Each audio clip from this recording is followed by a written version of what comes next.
All right, we are just 11 days away from Election Day, and today, former President Barack Obama will be in Atlanta to campaign for Democratic Senator Raphael Warnock and Stacey Abrams, the Democratic candidate for governor.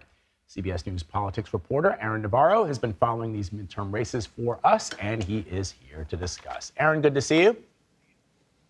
Good to see you too. So let's talk about the significance of in the home stretch. The home stretch, Gotta right? Bring out the big guns. I mean, the timing is this the time to do this, or maybe wait until? I know that in Georgia they're already voting. That's the millions thing of votes have already happened. Yeah. So whether you do it now or maybe next week, what do you think? Yeah.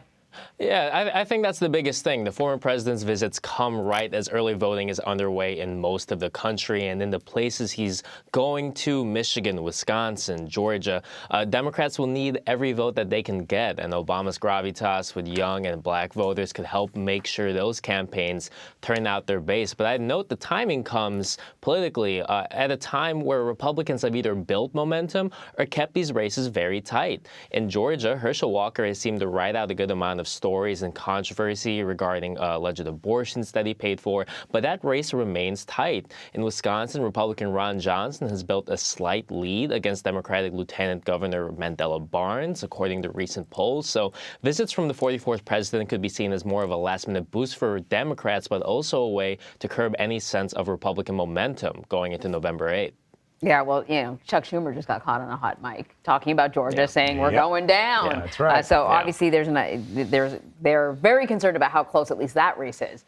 President Biden and former President Obama are also going to be campaigning in Pennsylvania for Democratic Senate candidate John Fetterman and Democratic gubernatorial candidate Josh Shapiro on November 5th.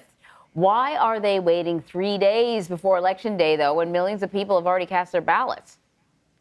I would note, while there are a large amount of voters that tend to vote early, a lot of people still vote in person. And younger voters especially need to turn out for these candidates, and they tend to turn out at a much lesser rate in the midterms. So these visits are partly about making sure that, one, every one of these young voters knows that elections are underway, and two, that they turn out to vote. Biden and Obama will be in Pittsburgh and Philadelphia specifically, and those are two places with large Democratic bases. So we'll see the turnout in those places after November 8th to see if the visits really make an impact. But this is just to kind of shore up that people, one, know there's an election, and two, come out to vote.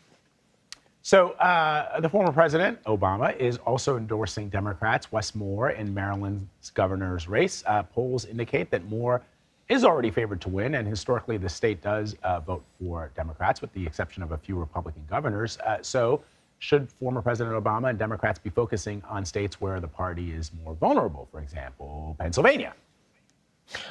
Well, I would note Obama and Biden are traveling to Pennsylvania, but starting on Maryland. Maryland is one of two potential flip opportunities for the party when you look at the governor's map this cycle. And governor's races in general tend to buck the national trend a little bit. That's why you have a Democratic governor in a pretty Trump state like Kansas that's up for re-election this year. So this is about shoring up and making sure that there are two opportunities. There are, admittedly easier opportunities to flip a state are there. And I would note, too, that Wes Moore is seen as a bit of a future person in the party. He has a lot of charisma. He has some ties to Oprah when he was on her network. So this is more about, propping up some of the younger stars of the party. All right, Aaron, thank you so much. Thanks for having me.